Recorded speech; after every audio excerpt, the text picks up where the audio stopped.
நேர்களை வணக்கம் மாடுங்கள் மார்ஷல் சிறப்பு நேர்காணலுக்காக நம்முடைய மூத்த பத்திரிகையாளர் திரு பிரியன் இணைந்திருக்கிறார். வாருங்க ஒரு பேசலாம். சார் வணக்கம். வணக்கம் சார். தமிழக வெற்றி கழக தலைவர் விஜய் அவர்கள் தொடர்ந்து பரப்புரைக்கு அனுமதி தரல அப்படின்னு சொல்லி குற்றம் சாட்டு வச்சுக்கிட்டே இருந்தாரு. இப்ப அனுமதி காவல்துறை தந்துகிட்டு இருக்காங்க, தேர்தல் ஆணையம் காவல்துறை எல்லாரும் அனுமதி தராங்க. ஆனா இவரு பரப்புரையை கேன்சல் பண்ணிக்கிட்டே இருக்காரு. எப்படி பாக்குறீங்க? அதாவது தேர்தல் நோட்டிபிகேஷன் வரதுக்கு முன்னாடி திமுகல முதல்வர்லாம் முழு அதிகாரத்துல இருந்த போது அவருக்கு பர்மிஷன் கொடுக்கல, அவர் கூட்டத்தை தடுக்கிறாங்க, திமுக பயப்படுது அப்படின்லாம் சொல்லியிருந்தாரு. அதுக்கப்புறம் நோட்டிபிகேஷன் வந்த பிறகு முழு அதிகாரமும் தேர்தல் கமிஷன் போன பிறகு இப்போ தலைமை செயலாளர் முதற்கொண்டு எல்லாரையும் மாத்திர பிறகு டிஜிபி எல்லாம் மாத்திர பிறகு அவருக்கு அனுமதி எல்லாம் கொடுக்கப்பட்ட பிறகு ஆனா அவர் நினைச்சபடி நினைச்ச இடத்துக்கு போக முடியல. ஆனா இன்னைக்கு வாயை மூடிட்டு இருக்காரு, கம்முன்னு வாயை பொத்திட்டு இருக்காரு. ஏன் பேச மாட்டேன், எதுவும் பேச மாட்டேன். என்ன காரணம்? பாஜக அரசை பத்தி குறை சொல்றதுக்கு பயமா? இல்ல தேர்தல் கமிஷனை பத்தி குறை சொல்றதுக்கு பயமா? நேற்று உங்களுக்கு பர்மிஷன் காரைக்குடியில பேசுறதுக்கு கொடுத்தாங்க, ஏன் நீங்க போல? ஏன் இன்னைக்கு கடலூர்ல பர்மிஷன் கொடுத்துருக்காங்க, ஏன் நீங்க போல? நாளைக்கு கும்ளி பூண்டியில பர்மிஷன் கொடுத்துருக்காங்க, ஏன் நீங்க போக மாட்டேன்றீங்க? என்ன விஷயம்? உங்களுக்கு என்ன பிரச்சனை? சரியான திட்டமிடலே கிடையாது, சரியான திட்டமிடல் கிடையாது. ஆனா அதே சமயம் கூட்டத்தை காட்டணுன்ற ஒரு ஆர்வம் மட்டும் உங்களுக்கு இருக்கு. அந்த ஆர்வத்துல நீங்க என்ன பண்றீங்க? விபத்து நடந்தா கூட கவலைப்படுறது இல்ல. உங்களுக்கு பின்னாடி டூ வீலர்ல ஃபாலோ பண்ணாலும் கீழே விழுந்தாலும் கவலைப்படுறது இல்ல. அவன் இறந்து போனாலும் கவலைப்படுறது இல்ல. 41 பேர் இறந்து போனதை பத்தி கவலைப்படல. கேட்டா 41 பேரோட ஃபேமிலி என்னதான் ஆதரிக்கிறாங்கன்னு சொல்றீங்க.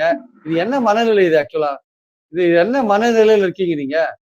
உங்களை நம்பி 234 வேட்பாளர் நிக்கிறாங்க. அதுல 30 வேட்பாளரை கழிச்சு 200 வேட்பாளர் உங்களை நம்பி தான் நிக்கிறாங்க.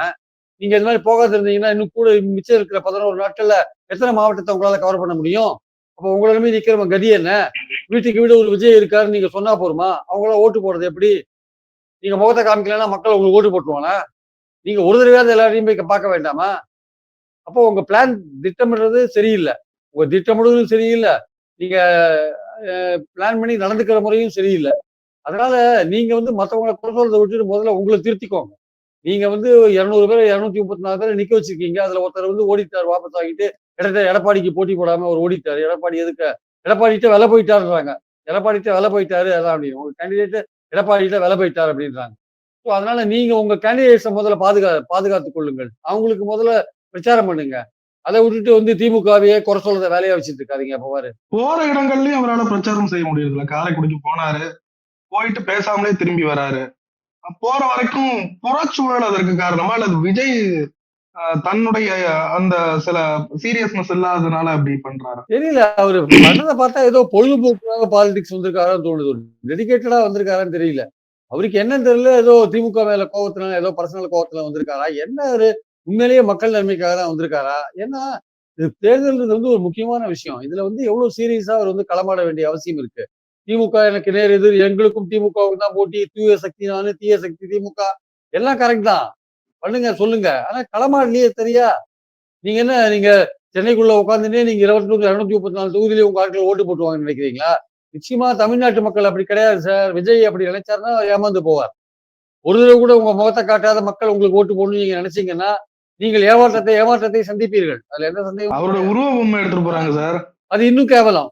அது இன்னும் மக்களை ஏமாத்துற மாதிரி. அதாவது மக்களை ரொம்ப முட்டாள நினைக்கிற மாதிரி. ஆக்சுவலா மக்கள் முட்டாள நினைக்கிற மாதிரி அது விஷயம். அது ஆக்சுவலா நீங்க நேரடியா போய் ஓட்டு கேட்கணும். ஒரு கட்சியோட தலைவரா இருக்கீங்க.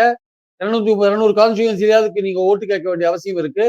நீங்க பொம்மை எடுத்து போய் காமிச்சீங்கன்னா என்ன அர்த்தம்? அப்படின்னா மக்கள் உங்களை நீங்க உங்க பொம்மை காமிச்சாலே ஓட்டு போட்டுருவாங்கன்னு நினைக்கிறீங்களா? உங்களுக்கு கொடுத்த நேரத்துல உங்களால பிரச்சாரம் பண்ண முடியல, உங்களால திட்டமிடல் உங்களுக்கு சரியா கிடையாது. உங்களுக்கு நேரம் கொடுத்து கூட தேர்தல் கமிஷன் உங்களுக்கு சரியான நேரம் கொடுத்து கூட உங்களுக்கு பயன்படுத்த தெரியல. உங்களை மாதிரி தானே மற்ற தலைவர்களுக்கு நேரம் கொடுக்குறாங்க. அவங்க அந்த நேரத்துல தான் அவங்களுக்கு பிரச்சாரம் பண்றாங்க. அவங்க எப்படி பிரச்சாரம் பண்றாங்க? உதயநிதி எப்படி பிரச்சாரம் பண்றாரு? மத்த கனிமொழி எப்படி பிரச்சாரம் பண்றாங்க? பழனிசாமி எப்படி பிரச்சாரம் பண்றாரு? அவங்களுக்கு கொடுத்த நேரத்துல தானே அவங்க பிரச்சாரம் பண்றாங்க. அப்ப உங்களுக்கு கொடுத்த நேரத்துல நீங்க ஏன் பிரச்சாரம் பண்ண முடியல? உங்களுக்கு பின்னாடி ஒரு கிரௌட காட்டணும், நீங்க டிலே பண்ணி போறீங்க. கிரௌட காட்டணும். கிரௌட பார்த்தாலே அப்படியே தமிழ்நாடு முழுக்க அந்த கிரௌடால அப்படியே ஈர்க்கப்பட்டு ஓட்ட போட்டணும்னு நினைக்கிறீங்களா நீங்க? விஜய் அப்படி நினைச்சாருன்னா வெரி சாரி மிஸ்டர் விஜய். நிச்சயமா அது மாதிரி எல்லாம் நடக்கிறதுக்கான வாய்ப்புகள் இல்ல. நீங்க ஒரு முறையாவது தமிழ்நாடு முழுக்க போயிட்டு நீங்க மக்களை வாக்காளர்களை சந்திக்க வேண்டிய அவசியம் இருக்கு. அதை நீங்க விட்டுட்டு ஏதோ பொம்மையை கொண்டு போனா ஓட்டு போட்டுருவாங்க, கட் அவுட்டை கொண்டு போனா ஓட்டு போட்டுருவாங்கன்னு நினைச்சீங்கன்னா நிச்சயமா நீங்க ஏமாந்து போவீங்க. முதல் எலெக்ஷன்லயே மக்கள் உங்களை கடுமையா தண்டிப்பாங்க. விஜயனுடைய இந்த விஷயங்கள் அந்த வேட்பாளர்கள் மத்தியில எப்படி சார் ஒரு ஒரு நல்ல ஒரு உத்வேகத்தை கொடுக்குமா? ஏன்னா நிறைய வேட்பாளர்கள் தங்களுக்காக விஜய் வரமாட்டாரா, தங்களுக்காக ஓட்டு கேட்க மாட்டாரா அப்படின்னு ஏங்கிட்டு இருப்பாரு. விஜய் போகவே இல்ல. பல நேரங்கள்ல போகவே முடியல. இன்னும் 10 நாள் தான் இருக்கு. இதுக்குள்ள எல்லா பக்கமும் போயிட முடியும்னு நினைக்கிறீங்களா? அந்த வேட்பாளருடைய மனநிலை என்னவா இருக்கும்? அவரால் போகவே முடியாது சார். இன்னும் 32, 33 மாவட்டங்களுக்கு அவர் போகணும். அவர் போறதுக்கான வாய்ப்பே கிடையாது. அவர் அதிகமான இன்னும் ஒரு 10 டிஸ்ட்ரிக்ட்ல போனா அதிக விஷயம். அவர் பாதி டிஸ்ட்ரிக்ட் 32 டிஸ்ட்ரிக்ட்ல பாதி டிஸ்ட்ரிக்ட் அவர் போறதுக்கான வாய்ப்பே கிடையாது. அந்த வேட்பாளர் நினைச்சாதான் பரிதாபமா இருக்கு. ஏன்னா அவர்கள் இவரை நம்பிதான் நிக்கிறாங்க. இவர் மேடையில பேசிட்டு போலாம். வீட்டுக்கு வீடு ஒரு விஜய் இருக்காங்க. அந்த விஜய் ஓட்டு போடுவாரு. அந்த விஜயோட அப்பா, அம்மா ஓட்டு போடுவாங்கலாம் பேசலாம். காரியம் நடக்கணுமே. நடந்தா தானே தெரியும். அவர பொறுத்த மட்டும் அவர் என்ன நினைக்கிறாரு, ஒட்டுமொத்த இளைஞர்களும் அவருக்கு ஓட்டு போட்டுருவாங்கன்னு நினைக்கிறாரு. எப்படி சார் சாத்தியமாகும்? கிட்டத்தட்ட வந்து 18 வயசுலேருந்து 29 வயசுக்குள்ள 1,20,20,00,000 பேர் இருக்காங்க. இளைஞர்கள் இருக்காங்க. 18லேருந்து 29 வயசு வரையும். அதுல பாதி பேர் ஓட்டு போட்டா கூட உங்களுக்கு 60,00,000 பேர் தான் ஓட்டு போடுவாங்க. 60,00,000 பேர் ஓட்டு போட்டா நீங்க வின் பண்ண முடியுமா? ஆனா பெர்சன்டேஜ் காமிக்கலாம் தவிர வின் பண்ண முடியுமா நீங்க? ஒரு தொகுதியில வந்து ஒரு கிட்டத்தட்ட ஒரு 1,4 லட்சம் வாக்காளர் இருந்தாங்கன்னா, ஒரு ஒரு ஒரு 1,30,000 ஓட்டு பதிவாகும். அதுல ஒரு 85,000 90,000 வாங்கினா தான் நீங்க வின் பண்ண முடியும். 80,000 குறைஞ்சபட்சம் வாங்கினா தான் நீங்க வின் பண்ண முடியும். அப்படி 80,000 வாங்குற அளவுக்கு எல்லா தொகுதியிலும் உங்களுக்கு செல்வாக்கு இருக்கா? இளைஞர்கள் ஓட்டு போட்டா நீங்க அ அத வெற்றி பெற அளவுக்கு ஓட்டு வாங்க முடியுமா? என்னதான் இளைஞர்கள் உங்களுக்கு ஓட்டு போட்டாலும், அந்த 1,20,00,000த்துல பாதி பேர் ஓட்டு போட்டாலும், வெறும் 60,00,000 தான் ஓட்டு வாங்க முடியும். குறைந்தபட்சம் ஒரு 1,4 கோடி ஓட்ட நீங்க வாங்கினா தான், நீங்க வந்து வெற்றி பெறதுக்கான வாய்ப்புகள் இருக்கு. உங்களுக்கு அதுக்கான வாய்ப்புகள் எங்க இருக்கு? அதனால நீங்க வந்து எல்லா எல்லா இளைஞர்களும் எப்படி ஓட்டு போடுவாங்க? அது வேற இருக்கு.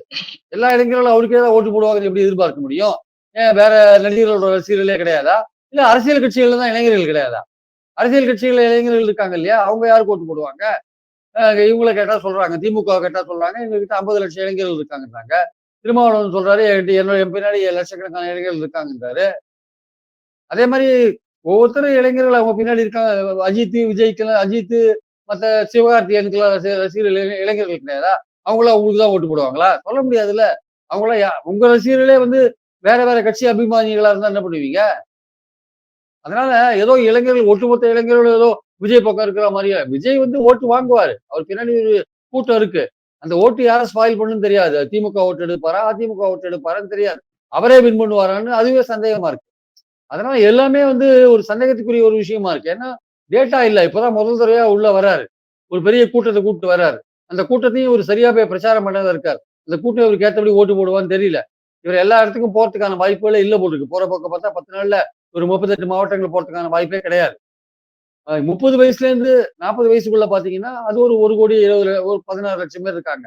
அது பெரும்பாலும் இவங்க ரசிகர்களா இருப்பாங்கன்னு எனக்கு டவுட்டா இருக்கு. அவங்க வெவ்வேறு பார்ட்டியோட அஃபிலியேஷன்ல கூட இருப்பாங்க.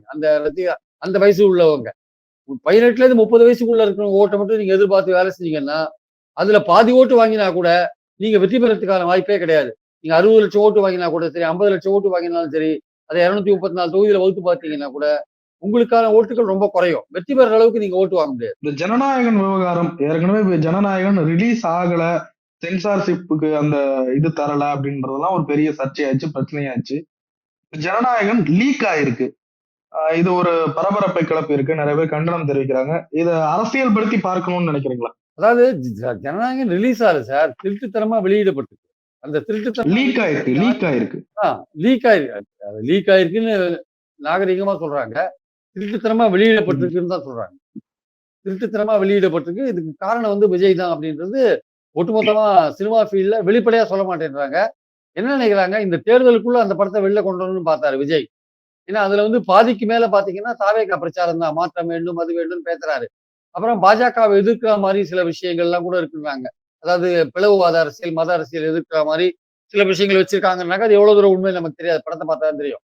பாயிண்ட் என்னன்னா வந்து, தாவேகா அரசியல் இருக்கு, மாற்றம் வேண்டும்லாம் சொல்றாரு. அவருடைய பேரே வந்து அ டிவிகேன்ற வரா மாரி சுருக்கமா டிவிகேன்ற வரா மாரி தான் அவருடைய அந்த பேரையே வச்சிருக்காரு. தளபதி வெற்றி கண்டான். அவரோட பேரு படத்துல. டிவிகே. தளபதி வெற்றி கண்டான் தான் அந்த படத்துல அந்த கேரக்டரோட பேராம். அப்ப டிவிகேன்ற ஒரு விஷயத்த அங்க கொண்டு வராங்க. தளபதி வெற்றி கண்டான்னு. அப்ப டிவிகே பிரச்சார படமா அத எடுத்தவங்க, அது போய் சென்சார்ல மாட்டி இவங்க கோர்ட்டுகளுக்கு போயிட்டு, கோர்ட்டுல மறுபடியும் ரிவைசிங் கமிட்டி போயிட்டு, இப்ப கடைசியில தேர்தல் கமிஷன்ல போய் மாட்டிக்கிச்சு. இப்போ எலக்ஷனுக்குள்ள படம் வராது. அப்ப அந்த படம் வந்தா பெட்டர்ன்னு நினைக்கக்கூடியவங்க யாரு? அந்த படம் வெளிவராததுக்கு யார் காரணம்? மத்திய அரசு காரணம், சென்சார் போர்ட் காரணம், எல்லாம் காரணம். ஆனா நீங்க என்ன சொன்னீங்க? திமுக காரணம் நீங்க. திமுகவுக்கும் சென்சார் போர்டுக்கு என்ன சம்பந்தம் இருக்கு? திமுகவுக்கும் எலெக்ஷன் கமிஷனுக்கு என்ன சம்பந்தம் இருக்கு? திமுக அப்படி காரணமாகும். திமுக திமுகவுடைய அந்த இந்தி எதிர்ப்பு போராட்டத்தை மையமா கொண்ட படத்திலேயே பல கட் பண்ணாங்க சென்சார் போர்டு. அதுக்கே திமுக வந்து பேசாம இருந்தாங்க. அது சிவகார்த்திகேயன் படம் அது. அதுல பல முக்கியமான வசனங்கள்லாம் கட் பண்ணாங்க. அத கட்டெல்லாம் ஏத்துக்கிட்டு தான் படத்த ரிலீஸ் பண்ணாங்க. நீங்க கட்டெல்லாம் ஏத்துக்காத கோர்ட்டுக்கு போனீங்க. இதான் சாக்குன்னு புடிச்சு உள்ள போட்டாங்க. அது ரிவைசிங் கமிட்டி அது இதுன்னு சுழண்டு அடிச்சு கடைசியில இப்ப ரிலீஸ் ஆக முடியாத லெவல்ல போயிடுச்சு. இப்ப நீங்க என்ன நினைக்கிறீங்க? அந்த படம் எலக்ஷனுக்கு முன்னாடி வந்தா பெட்டர்ன்னு நினைக்கிறீங்க. அப்போ உங்க தரப்புல இருந்து லீக் பண்ணி விட்டீங்க வெளியில அவ்வளவுதான். அதான் விஷயம். வேற ஒண்ணும் கிடையாது. நீங்க லட்சக்கணக்கான பிரிண்ட் ஃபுல் படமும் போச்சுன்னா எப்படி போச்சு? அதுல எடிட் ரெஃபரன்ஸ்னு போட்டிருக்கு. அப்போ உங்க டேபிள்ல இருந்து தானே போச்சு. உங்க ப்ரொடியூசரோ அந்த அளவுக்கு நஷ்டம் ஏற்படுற அளவுக்கா சார் செய்வாங்க? எவ்வளவு கோடி முதலீடு, எவ்வளவு பேர் உழைப்பு, அந்த அளவுக்கு நஷ்டம் ஏற்படுற அளவுக்கு விஜய் தரப்பே செய்வாங்கன்றதை ஏத்துக்க முடியுமா? அதோட பொலிட்டிக்கல் மெசேஜ் என்ன? அப்ப நீங்க இந்த கூட்டம் பேசாத இருக்கிறதுக்கும் இந்த ஜனநாயகம் லீக் ஆனதுக்கும் தொடர்பு இருக்கு. இப்ப அவர் கூட்டத்துல பேசினாருன்னா ஜனநாயகத்தை பத்தி பேசியாகணும். அவர் என்ன பேசுவார்? அவர் ஏன் இது போலீஸ் கம்ப்ளைண்ட் கொடுக்கல சொல்லுங்க? கமிஷனர் ஆஃப் போலீஸ்ல போய் கம்ப்ளைண்ட் கொடுக்க வேண்டியதானே? ஏன் கொடுக்காத பேசாம இருக்காரு? எனக்கு தெரிஞ்சு இதுவரை இந்த நிமிஷம் வரைக்கும் கொடுத்தாங்களா இல்லையான்னு தெரியாது. ஒரு நாளைக்கு கொடுப்பாங்களா தெரியாது. ஏன் கொடுக்க மாட்டேன்றாங்க? நான் கேட்கிறேன், இந்த படம் ரிலீஸ் ஆகிறதுனால பொலிட்டிக்கலா உங்களுக்கு லாபம் இருக்குன்னு நீங்க நினைக்கிறீங்களா இல்லையா? தாவேக்காவோட பிரச்சார படம் மாதிரி அதை பண்ணிருக்கீங்களா இல்லையா? பாதிக்கு மேல அப்படிதான் பண்ணிருக்கதா சொல்றாங்க. பாதிக்கு ஒரு பாதி வந்து ஏதோ கன்னட படத்தோட ஏதோ கன்னடவோ தெலுங்கு படத்தோட காப்பியா இருக்கு போட்டுருக்கு. இன்னொரு பாதி வந்து நீங்க டிவிக்கு பிரச்சார படம் மாதிரி அதை எடுத்திருக்கீங்கன்னு பேச்சு இருக்கு. அப்போ இந்த படம் வந்து எலெக்ஷனுக்குள்ள வரணும். தேர்தல் கமிஷன் போச்சுன்னா எலெக்ஷனுக்குள்ள வராது. அது அந்த பர்பஸ் சர்வ் பண்ணாது.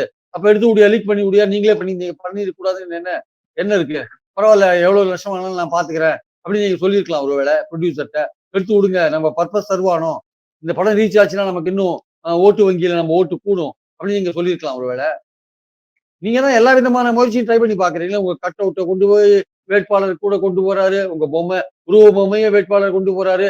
நீங்க உங்களால போக முடியாதுன்றதுனால இந்த விஷயத்துல நீங்க பல இடங்களுக்கு உங்களால போக முடியாதுன்றதுனால நீங்க இந்த விஷயங்கள்லாம் ஏன் பண்ணிடக்கூடாது? ஏன் பண்ணக்கூடாது? அப்படின்ற ஒரு சந்தேகம் வருதா இல்லையா? அப்ப தீர விசாரிக்கணும். போலீஸே சூமோட்டோவா இந்த கேஸ் எடுத்து இது எங்க இருந்து ரிலீஸ் ஆச்சு, எப்படி ரிலீஸ் ஆச்சு, யார் ரிலீஸ் பண்ணாங்க, இதெல்லாம் பார்க்கணும். பார்த்து அதுக்கு தொடர்பானவங்களை வந்து அது வந்து எலெக்ஷன் சமயத்துல அதை வெளியிடுறது வந்து தாவேக்காக்கு அட்வான்டேஜா இருக்கு. அப்ப யார் வெளியிட்டிருப்பாங்கன்ற ஒரு கேள்வி வருது. அப்போ போலீஸ் தேர்தல் கமிஷன் சீரியஸா பார்க்கணும் அதை. தேர்தல் கமிஷன் தானே இது பெண்டிங்கா இருக்கு. அவங்க தான் சீரியஸா பார்க்கணும் அதை. தேர்தல் பிரச்சார காலம் எப்படி போயிட்டு இருக்குங்க சார்? பிரச்சாரம் வந்து ரொம்ப மோசமா தரக்குறைவா போயிட்டு இருக்கு. அது உபயம் வந்து பழனிசாமி அவர் சொல்றாரு, அதாவது உதயநிதி போற இடத்துல எல்லாம் அவர் வந்து சசிகலா காலில் விழுந்ததை காமிக்கிறாரு, படத்தை காமிக்கிறாரு. அது அவருக்கு கோவம் வருது. பால்டாயில் சாப்பிட்டு நீ எப்போ செத்து போயிருக்கலாமேன்னு அவர் சாபம் போடுறாரு. யாரு? பழனிசாமி. இவ்வளவு கேவலமா ஒரு 4.5 வருஷம் சிஎம் இருந்தவர் இப்படி பேசுவாரா தெரியல. அவர் காலில் விழுந்தது உண்மைதான். அவர் பால்டாயில் சாப்பிட்டு நீங்க போயிருக்கலாமேன்னு சொல்றாரு. அதுக்கு உதயநிதி என்ன சொல்றாரு? பால்டாயில் பழனிசாமி அவர்களே, நீங்க தோத்துற போறீங்க. தோல்வி பயத்துல தான் இப்படி பேசிட்டு இருக்கீங்க. நீங்க தற்கொலை பண்ணிக்காதீங்க தோல்வியில. தற்கொலை எல்லாம் பண்ணிக்க கூடாது. தற்கொலை வந்து ஒரு தீர்வாகாது அப்படின்னு உதயநிதி திருப்பி அடிக்கிறார். இவர் என்னன்னா கலைஞரை சிறைய வச்சுட்டாரு, வீட்டு சிறைய வச்சுட்டாரு ஸ்டாலின் அப்படின்னு பேசுறாரு. அது ஏதோ ராஜாவோட ஆடியோ லீக் ஆச்சு. அதுல இருந்து பேசுறாரு. நான் வந்து ஆட்சிக்கு வந்தா நான் விசாரிப்பேன்றாரு. கலைஞருடைய இறப்பு வரையும் கடைசி வரையும் எல்லாம் வெளிப்படைத்தன்மையோட தான் நடந்ததுன்னு எல்லாருக்குமே தெரியும். அதை பத்தி அவர் பேசுறாரு. இன்னும் கொஞ்சம் இறங்கி போய் கனிமொழியை பத்தி கொஞ்சம் ஏதோ மோசமா பேசியிருக்கிறதா சொல்றாங்க. ஆனா இன்னைக்கு என்ன சொல்லியிருக்காரு? பெரியவங்க காலில் விழுந்து ஆசீர்வாதம் வாங்குறது ஒண்ணும் தப்பு கிடையாது. தமிழ்நாட்டு பல கலாச்சாரம்ன்றார். இதெல்லாம் இவ்வளவு தூரம் பேசுற பழனிசாமி அவர்களே, உங்களுக்கு பதவி கொடுத்தாங்க, அவங்க காலில் விழுந்து பதவி வாங்கிறீங்கல்ல, அப்புறம் அவங்க முதுகுல ஏன் குத்தி வெளில அமிச்சிங்க? இதான் நீங்க காட்டுற நிதிக்கடனா?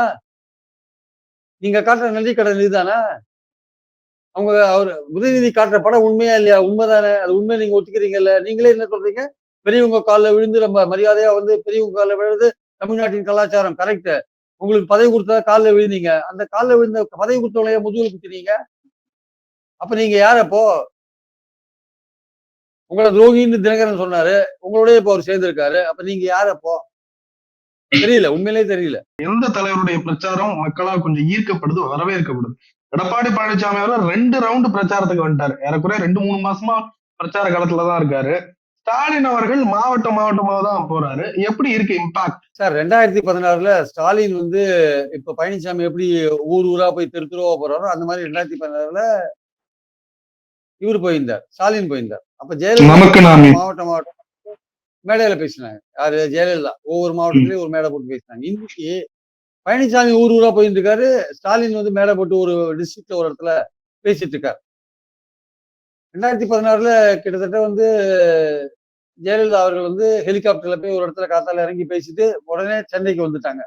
அன்னைக்கு சாயந்திரமே. கிட்டத்தட்ட ஸ்டாலினும் கிட்டத்தட்ட பாத்தீங்கன்னா காலையில சென்னையில இருக்காரு, மத்தியானம் தஞ்சாவூர்ல இருக்காரு, திருப்பி சாயந்தரம் சென்னைக்கு வந்துடுறாரு ஸ்பெஷல் ஃபிளைட்ல. ஆனா இவரு வந்து எடப்பாடி வந்து என்ன பண்றாரு, அவர் வந்து வேன்லயே போயிட்டு தெரு தெருவா போயிட்டு இருக்காரு. எடப்பாடிக்கு என்னன்னா, அந்த கூட்டணியை பொறுத்த மட்டும் அவர் மட்டும் தான் பிரச்சாரம் பண்ணிட்டு இருக்காரு தமிழ்நாடு முழுக்க. வேற யாரும் தமிழ்நாடு முழுக்க பிரச்சாரம் பண்ணல. திமுக பாத்தீங்கன்னா உதயநிதி பண்றாரு, கனிமொழி பண்றாங்க, ஸ்டாலின் பண்றாரு, பிரேமலதா பண்றாங்க, திருமாவளவன் பண்றாரு, எல்லாம் தமிழ்நாடு முழுக்க பண்றாங்க. ஆனா இங்க பாத்தீங்கன்னா இவர் மட்டும் தான் பண்றாரு. இவருக்கு என்னன்னா, தோல்வியோ வெற்றியோ என்னோட போட்டோம். நான் தான் வெற்றி ஆனாலும் நான் தான் காரணம், தோல்வி அடைஞ்சாலும் அதுக்கு நான் தான் காரணம் அப்படின்ற முறையில இவர் பண்றாரு. இவர் நினைச்சிருந்தா மத்தவங்க எல்லாம் இன்னும் தமிழ்நாடு முழுக்க பிரச்சாரம் பண்றாரு. இவருக்கு அடுத்த பெரிய ஆள் யாருன்னு பாத்தீங்கன்னா அதிமுகல விந்தியா தான் இவருக்கு அடுத்தது பிரச்சாரம் பண்றதுல பெரிய ஆள். விந்தியா, நடிகை விந்தியா. பழனிசாமிக்கு அடுத்தபடி தமிழ்நாடு முழுக்க போய் பிரச்சாரம் பண்றது நடிகை விந்தியா தான் பண்றாங்க.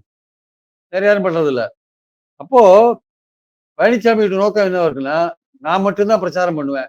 வேற யாரும் பண்ணக்கூடாது. அப்படின்ற அந்த அடிப்படையில போறாரு. ஒரு 10 பேரை தமிழ்நாடு முழுக்க இறக்கி விட்டுருக்காருன்னா, அது அந்த சின்ன சின்ன பேச்சாளர்கள் இறக்கி விட்டுருக்கலாம். இவருடைய ரேஞ்சுக்கு இப்போ கே.பி. முனுசாமி இருக்காரு, சி.பி. சண்முகம் இருக்காரு. இந்த மாதிரி பெரிய பெரிய தலைவர்கள் இருக்காங்க வச்சுக்கோங்க. அதிமுகலயே ஜெயக்குமார் இருக்காரு. இந்த மாதிரி வேலுமணி இருக்காரு, தங்கமணி இருக்காரு. இவங்களெல்லாம் போக சொல்லுங்களேன். யாரும் போக மாட்டேன்றாங்க. இவங்கெல்லாம் யாருமே போமாட்டேன்றாங்க தமிழ்நாடு முழுக்க. அவங்க தொகுதியிலேயே எல்லாமே இருக்காங்க. அந்த மாதிரி இருக்கும்போது இவர் மட்டும் தான் போறாரு. இவருக்கு என்னன்னா தன்னை விட்டா வேற யாரும் இல்லன்ற மாதிரி ஒரு நிரூபிக்க பாக்குறாரு.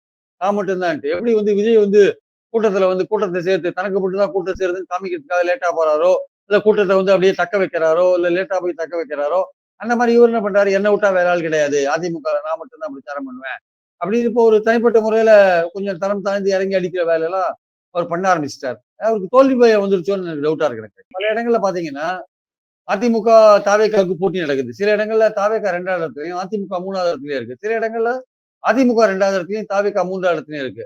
தனிப்பட்ட முறையில யார் அடுத்த முதல்வர்னு மக்கள்ட்ட கேட்டா எல்லாம் ஸ்டாலின் சொல்றாங்க. யார கேட்டாலும் வந்து பல கருத்து கணிப்புல ஸ்டாலின் தான் லீட்ல இருக்காரு. அதுக்கு அடுத்தது பாத்தீங்கன்னா எடப்பாடி பழனிசாமியும், விஜயும் கிட்டத்தட்ட ஈக்குவலா வரா மாதிரியான விஷயங்கள்லாம் இருக்கு. அது அவருக்கு ரொம்ப பதட்டத்தை ஏற்படுத்துது போல இருக்கு. அதாவது இதுவரையும் வந்து திமுகவை பிடிக்கலைன்னா அதிமுகவுக்கு ஓட்டு போட்டவங்க இந்த வாட்டி தாவேகாவுக்கு ஓட்டு போடுறதுக்கான வாய்ப்பு இருக்கு. அதனால அவருக்கு போற ஓட்டு பிரியறதுனால, அவர் ரொம்ப பதட்டத்துல இருக்காரு. ஆனா அவரோட ஆளுங்க என்ன பண்றாங்க, திமுக ஓட்ட தான் பிரிப்பாரு விஜய் அப்படின்றாங்க. திமுக ஓட்ட வந்து பிரிக்கிறதுக்கான வாய்ப்பு, மைனாரிட்டி ஓட்ட பிரிக்கிறதுக்கான வாய்ப்பு இருந்தது. ஆனா இப்ப இல்ல. அதாவது முஸ்லிம்ஸ் ஓட்ட பிரிக்கிறதுக்கான வாய்ப்பே இல்ல. அது இப்போ கிறிஸ்தவர்கள் ஓட்ட பிரிக்கிறதுக்கான வாய்ப்பும் சுத்தமா இல்ல. ஏன்னா அதுக்கு என்ன காரணம்னா, கிறிஸ்துமஸும் போது கிறிஸ்தவர்கள் அட்டாக் பண்ணப்பட்டதெல்லாம் அவர் கண்டிக்கவே இல்ல. அது மட்டும் இல்லாம திருப்பரங்குன்றம் விஷயத்துல வாய மூடி இருந்தார். அது மட்டும் இல்லாம மத்திய அரசு வந்து இப்போ ஒரு புது சட்டம் கொண்டு வந்திருக்கு. எஃப்சிஆர்ஏன்னு ஒரு சட்டம். அதுல வந்து இந்தியால இருக்கிற கிறிஸ்துவ தொண்டு நிறுவனங்களுக்கு வெளிநாட்டுல இருந்து வர பணத்தை வந்து தடை செய்யற மாதிரியும் ரொம்ப கடுமையான ஒரு ரூல்ஸ் அண்ட் ரெகுலேஷன்ஸ் எல்லாம் போட்டிருக்காங்க. அதனால அத வந்து கிறிஸ்துவர்கள் ஒட்டுமொத்தமா எதிர்க்கிறாங்க. ஸ்டாலின் இதை வந்து எல்லா மேடையிலையும் பேசுறாரு. பழனிசாமியே உங்கள் பதில் என்ன, அவர்களே உங்கள் பதில் என்னன்னு கேட்கிறாரு. பழனிசாமி இதை பத்தி வாய மூடிட்டு இருக்காரு. விஜயும் வாய மூடிட்டு இருக்காரு. அப்போ இதுல இருந்து அந்த தமிழ்நாட்டுல இருக்கிற எல்லா கிறிஸ்துவ இவங்கெல்லாம் அமைப்புகள்லாம் என்ன பண்றாங்க, இந்த வாட்டி நம்ம போடக்கூடாது விஜய்க்கு. விஜய் இதை பத்தி வாய திறக்க மாட்டேன்றாரு ஒரு முடிவெடுத்து வச்சிருக்கிறதா கேள்விப்பட்டேன் நான். அதனால கிறிஸ்துவர்கள் ஓட்டு அவருக்கு கிடைக்கிறதுக்கான வாய்ப்புகள் இல்லை. எடப்பாடி பழனிசாமி அதை பத்தி பேச மாட்டேங்கிறார். அவர் பேசாத இருக்கிறதுல ஆச்சரியம் இல்ல. பாஜக ஆட்கா கூட்டணியில இருக்கிறதுனால பேசாம இருக்காரு. அதனால எடப்பாடி பழனிசாமிக்கு வந்து ஒரு இது வந்துருச்சு, நெர்வஸ்னஸ், நடுக்கம் வந்துருச்சு. என்னடா அது, நமக்கு வந்து திமுக எதிர்ப்பு ஓட்டுகள் நமக்கு ஃபுல்லா வரும் பார்த்தா அதுல பாதி அவர் எடுத்துன்னு போயிட்டாருன்னா அப்புறம் நம்ம எப்படி வின் பண்றது, நமக்கான ஓட்டுகள் எப்படி வரும்ன்றது நம்ம சில இடத்துல 3வது இருக்கோம். இண்டிபெண்டா பல இடங்கள்ல சர்வே பண்ணிட்டு வந்தவங்க எல்லாம் சொல்றாங்க. எந்த கட்சியும் சாராதவங்க, நம்ம நண்பர்கள், ஜேர்னலிஸ்ட் எல்லாருமே சொல்றது என்னன்னா, மத்திய வட மாவட்டங்கள் மற்றும் தெற்குல வந்து அதிமுக ரொம்ப மோசமா இருக்கு நிலைமை. தாவேகாவுக்கு பின்னாடி இருக்கு பல இடங்கள்ல. அதுதான் அவர் போற இடத்துலலாம் எப்படியோ கூட்டத்தை கூட்டிடுறாரு எடப்பாடி. அந்த கூட்டம் எப்படி கூட்டுதுன்னு நமக்கு தெரியும். அந்த ரகசியம் நமக்கு தெரியும். ஆனா அது என்ன விஷயம்னா, அந்த கூட்டம் ஓட்டாகுமான்னு தெரியல. இந்த மாதிரி சர்வேக்கள்ல பாத்தீங்கன்னா அவர் பின்னாடி இருக்கிறது தெரிய வருது. அது பாமக கொஞ்சம் ஸ்ட்ராங்கா இந்த வாட்டி தருமபுரி, கிருஷ்ணகிரி போன்ற இடங்கள்லயே வந்து போன வாட்டி திமுக சரியா இது பண்ணல. இந்த வாட்டி அந்த இடத்துலயே திமுக வந்து செல்வாக்கு இருக்கிறதா சொல்றாங்க. சோ அதனால வந்து அவருக்கு கொஞ்சம் பதட்டம் அதிகமா இருக்குன்னு நினைக்கிறேன். அதனால அவர் என்ன பண்றாரு, தரக்குறைவான விஷயங்கள் பேசுறாரு.